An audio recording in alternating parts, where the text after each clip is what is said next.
ভাবি কোথায় গো? আরে তুমি এসে গেছো? হ্যাঁ ভাবি, দাও। এ নাও।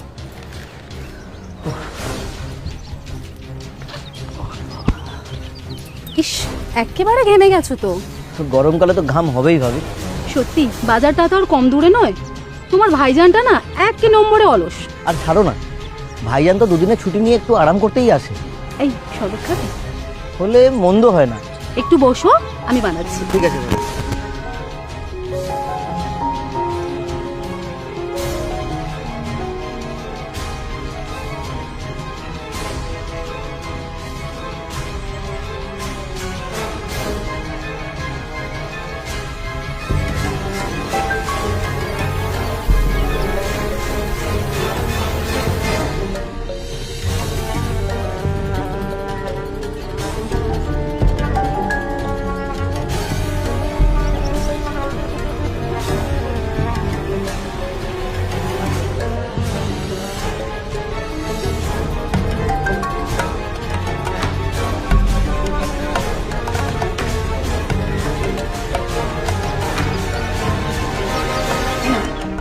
শরবত নাও, একদম ঠান্ডা, খাও, শরীরটা জুড়বে।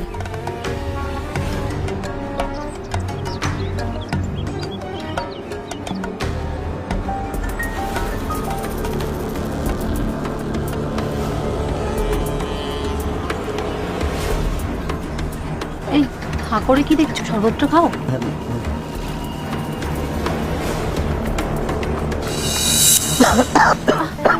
কি হলো কি হলো?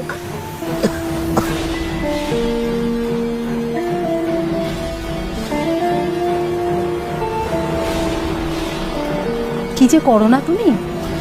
নাও, কমেছে? হ্যাঁ। এখনই ছেলে মানুষই হয়ে গেলে।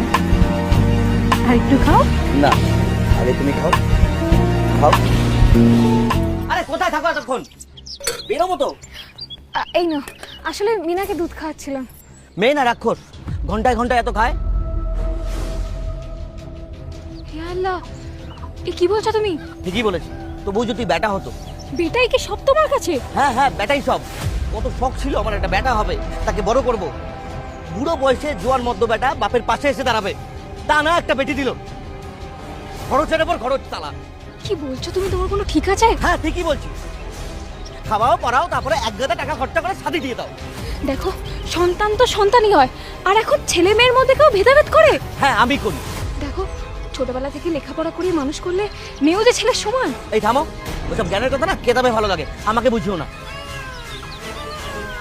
যাও যাও, নবাব জাতি কাটছে, যাও গিয়ে খেদমত খাটো।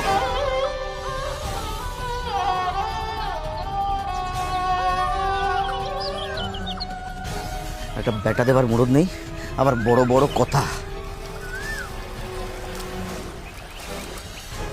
আরে জীবনটাই ঝাড়খাড় করে দিল।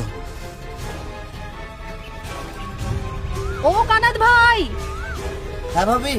আপন মনে কি বিড়বিড় করতে করতে চললে গো?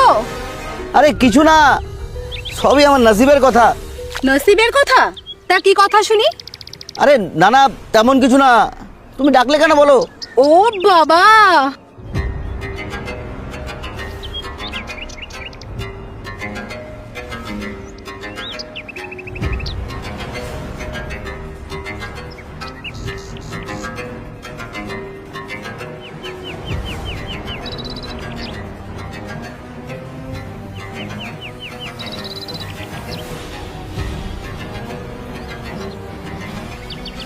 যে তারা আছে দেখছি।